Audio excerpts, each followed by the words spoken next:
Assalamualaikum warahmatullahi wabarakatuh. Kali ini saya akan melanjutkan mengajar mengenai desain penelitian bagian 3. Sekarang kita masuk ke tahap pembuatan kuesioner. Jadi mengenai kuesioner itu ada berapa tahap? 6 tahap sebelum penyebaran. Jadi penyebaran kuesioner itu adalah tahap ke-7. Yaitu pertama-tama mengenai tetapkan tujuan surveinya. Yang kedua, menentukan tipe kuesioner dan penyebarannya. Yang ketiga, desain item pertanyaan. Keempat, tetapkan skala. Kelima, desain kuesioner. Keenam, kuesioner pretest atau pilot test. Yang ketujuh adalah penyebaran kuesioner. Sekarang masuk ke tetapkan tujuan survei. Jadi ketika kamu bikin kuesioner itu, tetapkan dulu tujuan surveinya itu untuk apa. Jadi kamu harus paham survei kamu itu untuk apa. Jadi misalnya contoh, tujuan penelitian untuk menetapkan atau menentukan segmen pasar dari suatu produk. Karena kamu mau tahu produk ini segmen pasarnya mana ya, maka dari situ kamu nanti akan tahu bahwa jenis analisis yang akan kamu gunakan.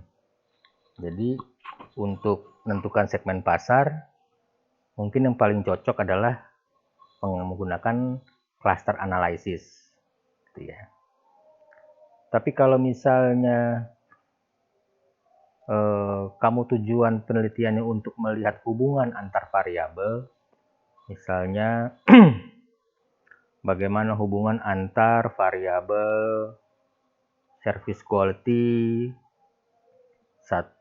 MRT misalnya, service quality MRT dengan tingkat kepuasan penumpang MRT. Maka kamu nanti akan pakai regression analysis. Gitu. Jadi mengenai analisis yang kamu pakai itu sangat tergantung dengan tujuan dari penelitian kamunya. Nah, setelah kamu tahu jenis analisis yang akan dipakai, maka kamu nanti akan tahu mengenai tipe data yang akan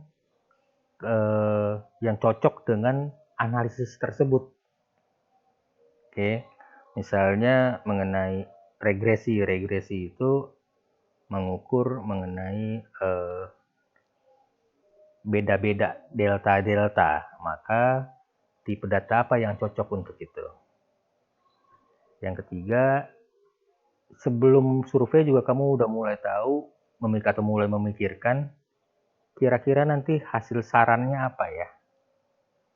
Nah, tentunya mengenai informasi atau saran apa yang kamu akan sampaikan itu sangat tergantung dari pemahaman kamu atas teori-teori dan juga pengetahuan kamu atas subjek dan objek penelitian kamu.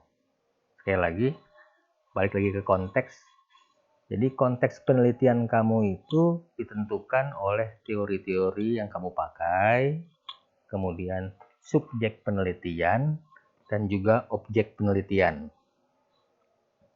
Misalnya tadi mengenai MRT tadi. Maka nanti kamu akan sarankan kira-kira sarannya apa ya. Misalnya kamu akan kira-kira kebayang bahwa di bagian peralatan mungkin saya akan menyarankan agar ditingkatkan atau mungkin akan saya sarankan dipertahankan,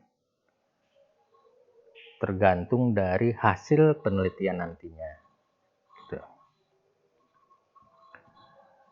Yang kedua, menentukan tipe kuesioner dan penyebarannya. Ada beberapa cara penyebaran kuesioner. Yang pertama adalah personal interview. Jadi personal interview itu interviewers akan menemui responden, kemudian mereka akan menanyakan. Keuntungan dari personal interviews adalah karena kita langsung, maka kita bisa menanyakan banyak pertanyaan biasanya.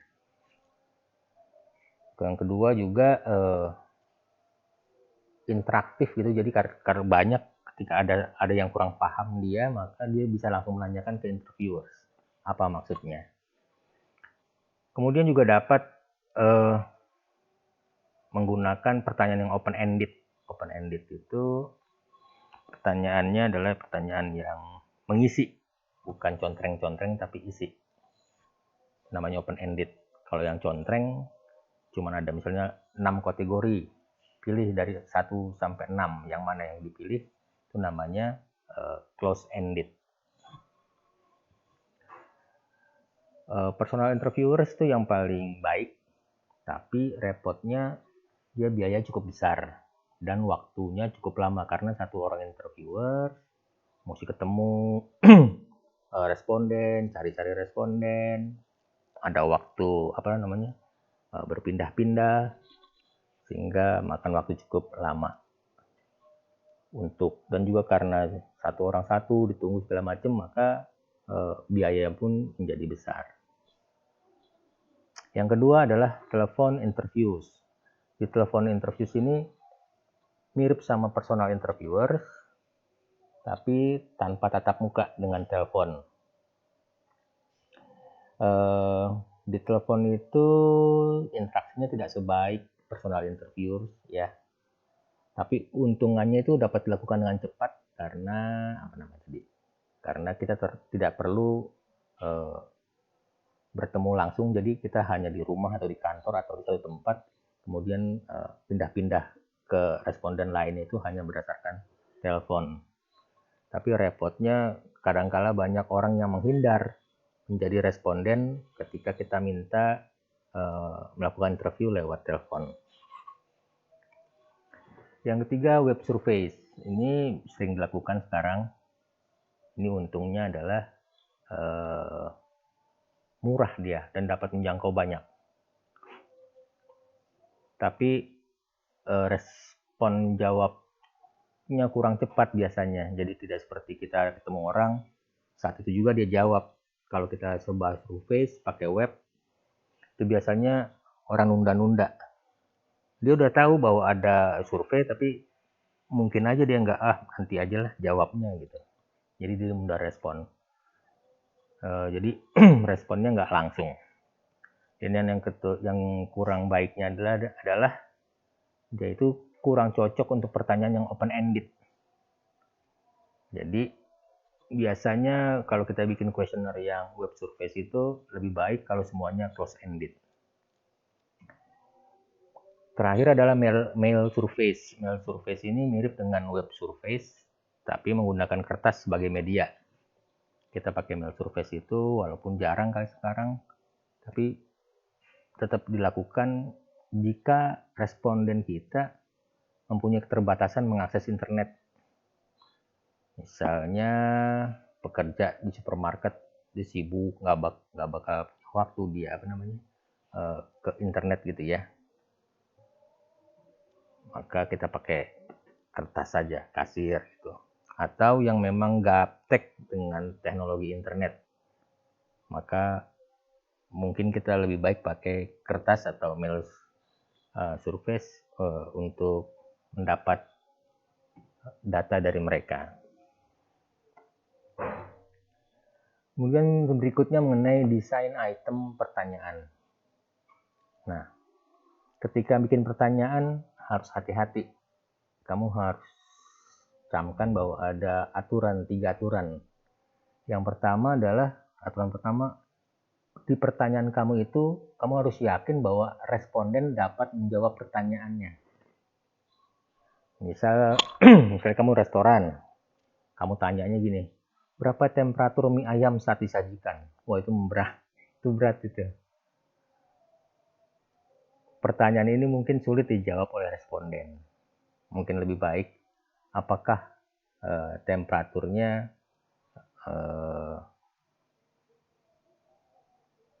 sesuai, temperatur mie ayam sesuai ketika disajikan. Jadi sesuai itu mungkin tidak terlampau panas atau tidak terlampau dingin. ya. Kemudian responden dapat memahami atau mengingat hal yang ditanyakan. Misalnya ada pertanyaan, apakah petugas tersenyum saat menyapa? Misalnya kamu masuk hotel, kemudian ada ada yang jaga pintu hotel, kemudian dia menyapa kamu, selamat datang Pak, selamat datang Ibu. Kemudian ditanya apakah petugasnya tersenyum atau tidak, gitu-gitu ya. Jika ada kuesioner seperti itu, ini juga kurang baik, karena besar kemungkinan responden lupa atau tidak memperhatikan apakah petugasnya tersenyum atau tidak gitu. Ya, jadi akibatnya nanti orang ngarang menjawabnya. Atau yang ketiga, aturannya adalah kamu harus yakin bahwa responden bersedia untuk menjawab. Misalnya ada pertanyaan sering kita lihat di kuesioner adalah berapa pendapatan per bulan? Berapa penghasilan per bulan? Ini pertanyaan yang sering diajukan, tapi saya yakin sebagian besar jawabannya adalah palsu atau fake. Ini pertanyaan-pertanyaan yang orang enggan untuk menjawabnya. Jadi bagaimana kamu mau tanya itu, mungkin kamu harus bertanya dengan cara lain, tapi tetap mengukur ukuran yang sama. Misalnya kamu mau tanya mengenai pendapatan per bulan, kan tentunya kamu tidak pengen tahu sebenarnya orang ini secara detail berapa pendapatannya, tapi kan yang ingin kamu tahu adalah tingkat ekonomi responden. Setelah kita bagi menjadi 3, bawah, menengah, atas, responden ini di klasifikasi yang mana. Nah, untuk itu mungkin kamu bisa bertanya dalam bentuk lain, misalnya bertanya mengenai berapa jumlah kendaraan, berapa jumlah mobilnya, berapa jumlah motornya di rumah, yang nanti kamu konversi menjadi tingkat ekonomi dari responden.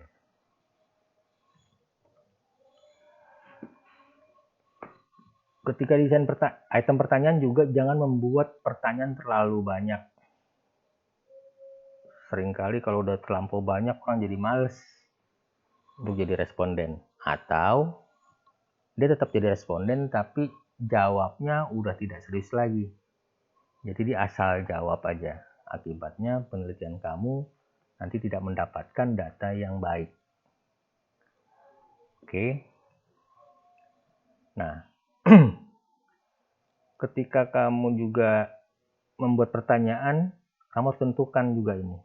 Apakah lebih baik pertanyaan ini dalam bentuk open-ended atau close-ended? Keuntungan dari open-ended question atau pertanyaan terbuka itu lebih fleksibel. Jadi semua orang bisa aja tulis saya, tergantung dia. Tapi repotnya nanti penelitinya sulit mengcoding datanya. Jadi misalnya karena jawabannya dengan bahasa yang beda-beda, maka ketika mengkelompokkan ke data, maka peneliti akan lebih sulit. Yang kedua juga responden lebih sulit atau lebih enggan menjawab pertanyaan terbuka dibandingkan hanya sekedar mencontreng close-ended question, gitu ya. Jadi orang lebih bersedia menjawab close-ended mungkin karena lebih mudah, lebih gampang gitu daripada harus menjawab open-ended question.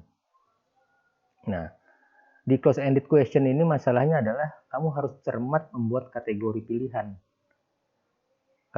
jawaban agar semua yang kira-kira menjadi pilihan jawaban harus tersedia di kategori pilihan jawabannya, gitu ya.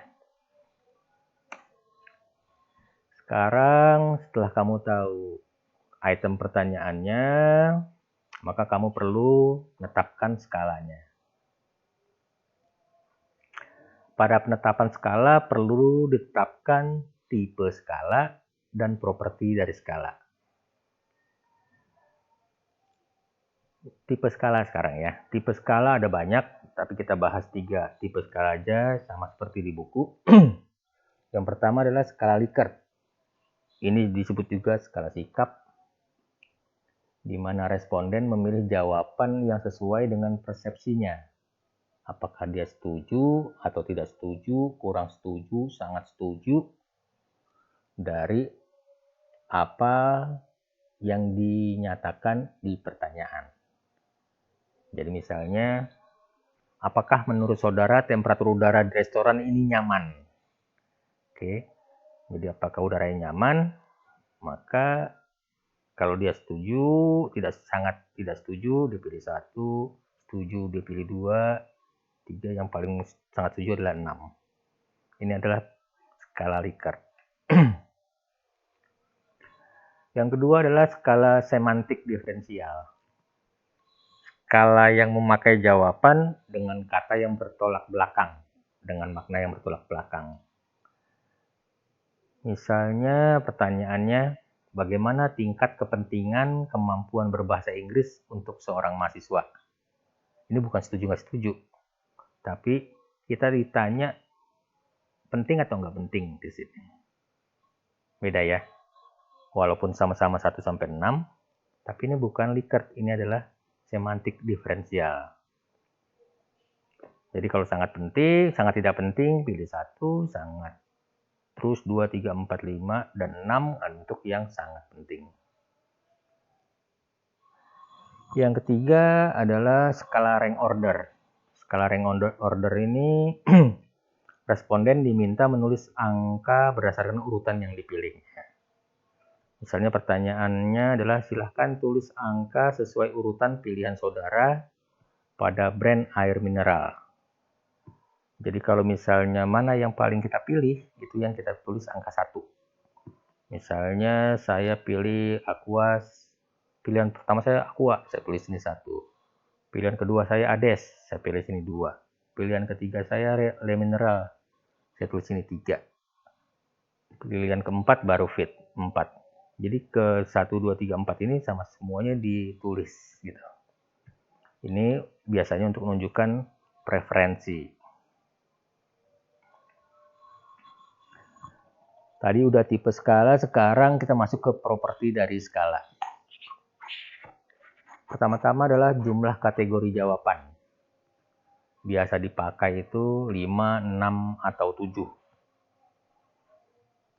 Untuk jawaban 5 dan 7 jawaban nilai tengahnya misalnya 5, maka nomor 3 itu adalah netral. Misalnya setuju, kurang setuju, netral, kurang, sangat tidak setuju gitu ya. Begitulah. Kemudian tapi dari 5 sama 6, 7 saya sarankan memakai 6 kategori saja. Ya, supaya tidak ada netralnya. Dengan begitu responden dipaksa untuk mengambil posisi. Jadi apakah dia masuk ke memilih ke negatif atau ke positif. Ketika ada netral, yang bahayanya itu ketika orang malas jawab, maka biasanya netral semua, dari atas sampai bawah netral semua. Akibatnya kita belum tidak tahu apakah orang ini bersikap negatif atau bersikap positif terhadap apa yang kita tawarkan. Gitu ya. Kemudian juga di properti skala itu kita juga perlu memikirkan apakah kita perlu memakai kategori jawaban tidak tahu. Misalnya, jika kita meneliti di mana ada kemungkinan bahwa responden memang tidak tahu atau belum memutuskan, maka pakailah kategori ini. Jadi misalnya ada pertanyaan mengenai misalnya mau pemilu.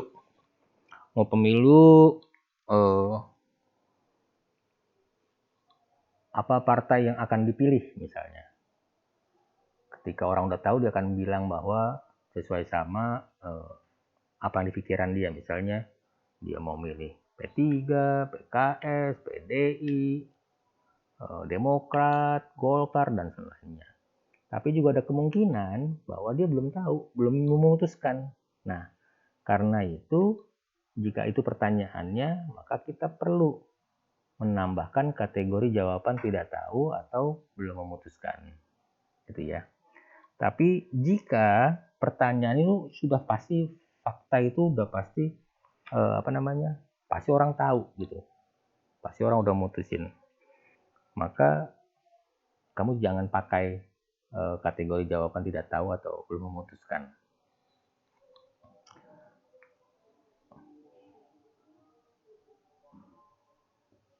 Oke.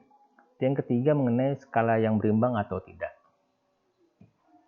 Skala berimbang ini adalah biasanya maksudnya gini, jumlah negatif sama jumlah positifnya sama jumlahnya.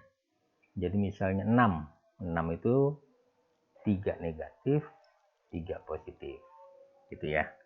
Kalau 5, 2 negatif, 2 positif, 1 netral. Kalau 7 kategori, 3 negatif, 3 positif, 1 netral. Tapi biasanya kita akan pakai yang berimbang.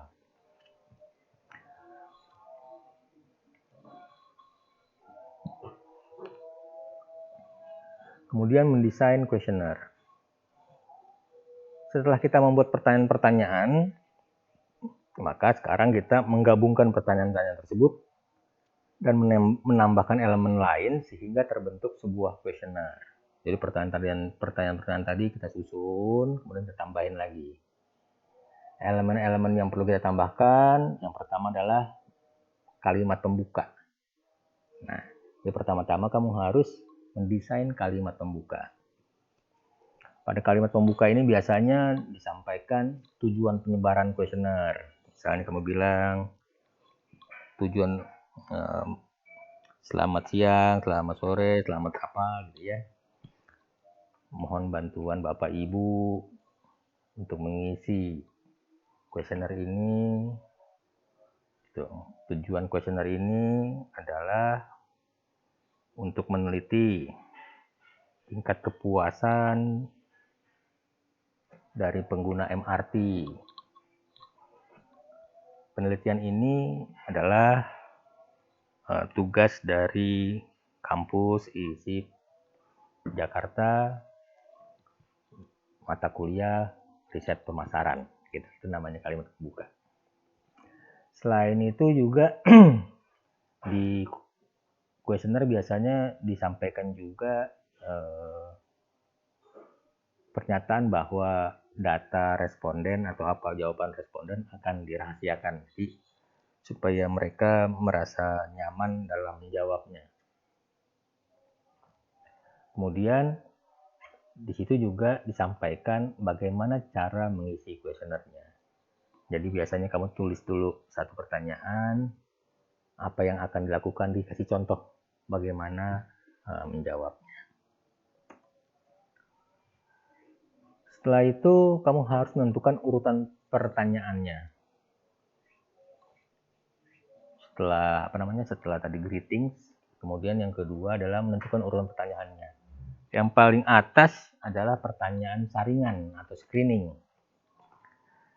Misalnya kamu mengukur mengenai kepuasan MRT, tentu salah satu screeningnya adalah apakah pernah naik MRT. Kalau tidak pernah, maka selesai. Itu namanya pertanyaan saringan. Kemudian juga ada yang klasifikasi responden. Jadi misalnya kadang di pertanyaan itu kita membedakan pertanyaan laki dan pertanyaan perempuan. Misal, maka ketika dia respondennya male atau laki, maka jawablah pertanyaan yang ini. Jika dia perempuan, tolong dijawab pertanyaan yang ini gitu ya.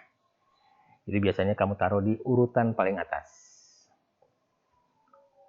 Kemudian masuk ke pertanyaan-pertanyaannya. Maka pertanyaan-pertanyaan itu jangan acak, tapi kamu kelompokkan ke dalam variabel penelitiannya. Oke, dimulai dari variabel yang independen. Setelah independen selesai, baru masuk ke pertanyaan-pertanyaan yang di variabel dependen. Kemudian urutan pertanyaannya pun gunakan pendekatan yang mengerucut. Jadi mulai pertanyaan yang paling umum sampai ke pertanyaan yang lebih detail. Ini tujuannya supaya cara orang berpikir tidak membingungkan. Jadi misalnya mengenai waktu MRT datang, baru pelan-pelan terus sampai ke bagaimana jika ada keterlambatan, gitu-gitu. Jadi pertama yang umum, baru masuk ke yang lebih detail. Terus jika bukan untuk keperluan penyaringan, jadi tadi mengenai yang gender atau pernah atau tidak pernah, pertanyaan mengenai data demografi dan geografi responden ditempatkan di akhir kuesioner. Jadi ini tujuannya supaya orang jangan merasa sungkan. Biasanya semakin ditanya pribadinya semakin enggan orang. Tujuan ini kenapa jangan ditaruh di depan, supaya mereka udah jawab dulu, baru data ini ditanya di belakangan. Terakhir bukan pertanyaan, tapi terakhir adalah ucapan terima kasih bahwa mereka telah bersedia menjadi responden.